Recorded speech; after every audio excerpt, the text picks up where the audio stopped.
Spring and summer in 2024 have been an exciting time for the Lake County Forest Preserves and the Dunn Museum. The 17-year periodical cicada phenomena swept through the county and the Chicago region. We were thrilled to share the event and enthusiasm with visitors and the world through a Cicada Fest special event and the museum's special exhibition celebrating cicadas. The emergence of cicada nymphs aerated the ground while millions climbed trees to shed their exoskeletons and become adults. Then the singing commenced. At 90+ decibels, the adult male periodical cicadas sung in chorusing centers to attract female mates. High in the tree branches, billions of eggs were laid to start the life cycle over again.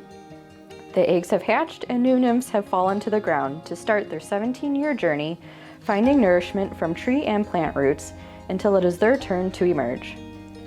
All the while, on June 9, 2024, 1,300 people watched on site at Ryerson Woods during Cicada Fest. Another 4,300 people learned about the periodical cicada at the Dunn Museum's special exhibition celebrating cicadas. And 113 cicada media stories were published, reaching an audience of 213 million people across the world. It is hard to imagine such a small creature could attract so much attention. We will do it all again in 2041. In the meantime, check out the museum's lineup of special exhibitions at lcfpd.org/museum.